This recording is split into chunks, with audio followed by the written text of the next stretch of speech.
Product design is more than just pushing pixels on Figma. Stay on to find out why. Could you introduce yourself? What's your name and how long have you been a product designer for? Hi, I'm Fadli. I've been a product designer for 4 to 5 years. So could you share how you got into product design?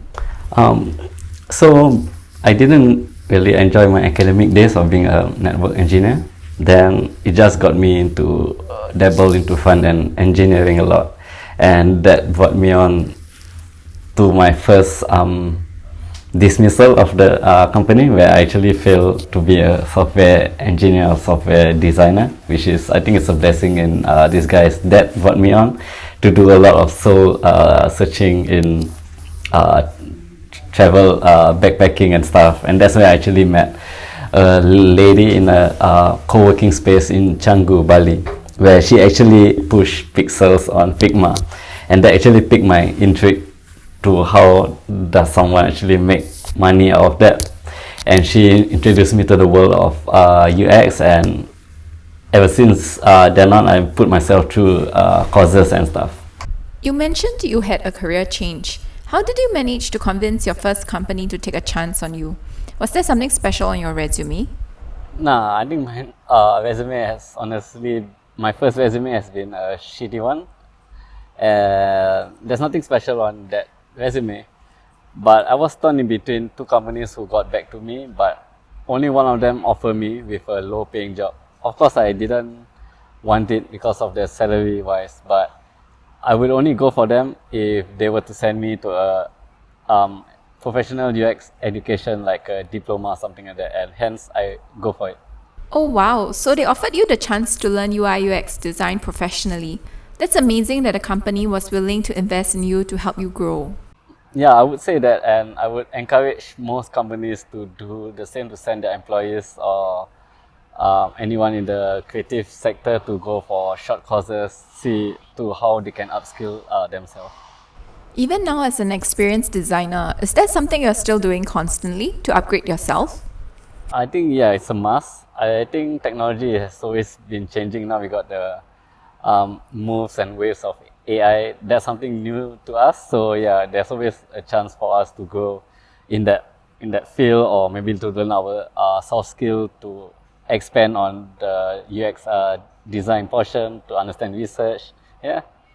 So now I'm curious, what's your daily routine like as a product designer? Could you share what a typical day looks like? I think my daily routine every day is not the same, apart from getting coffee or tea and my favorite music on Spotify. I think we work closely with the PM and researchers.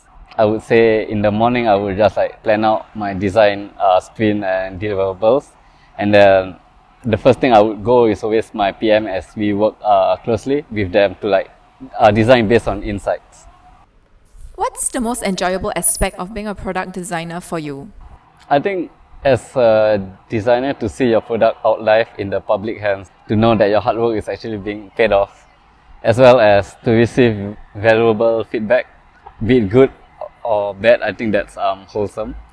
And also why I enjoy being a product designer is also because of the alone time I get. I think most designers, I would say on behalf of them, are introverts. So we tend to hide in our cave with our music and with our cup of tea or coffee, to just like work by ourselves, but as a team. Yeah. Then what's the toughest part of being a product designer for you? Many people don't realize that product designers have to work closely with multiple stakeholders. Is that something you find difficult, especially as an introvert? I would say the soft skill part as a product designer, or as any kind of designer, is the toughest, because that's where you need to like convince them to get the buy-in, to ensure your idea is actually valuable to the business and to the product. It doesn't matter, let's say, if your colors, your design skill is that good, but if your communication skill is weak, then I guess your design is not going anywhere. So I guess one of the struggle that I've always been working on is more of communication with stakeholders at a multiple senior level. So previously you mentioned that product design is not just pushing pixels, right? Is this what you meant? Correct, yeah. So I would say that is because I think design is only part of like 60% of your time as a designer. The other 40% is the understanding of research. You do your testing as well as your communication with the different kind of stakeholder to like manage their expectation and to eventually get buy-in. Yeah. Has the career change been fulfilling for you? Yeah, I would say holistically, yes, for sure. To jump from a network engineering background all the way to design, it has been a huge change because firstly, I feel that it's a brave step into this different world with no design background, and that also helped me grow individually as a human being. So yeah, I would say every day I go home, I feel full. Yeah. So in conclusion, I think it is safe to say that you enjoy this career change. For sure, yeah, of course I do, and I don't think I will ever look back and regret saying that I should have just stayed where I was. So yeah. What about work-life balance? Is it better as a product designer? One thing good about product design or being in the tech industry generally is we can work anywhere. That includes being by the beach, in an office. Let's say your office is in Singapore, you can work remotely some other countries. The flexibility is there because all you need is just your laptop and a good strong internet connection or Wi-Fi. Sounds like a good work-life balance. Are there any drawbacks then?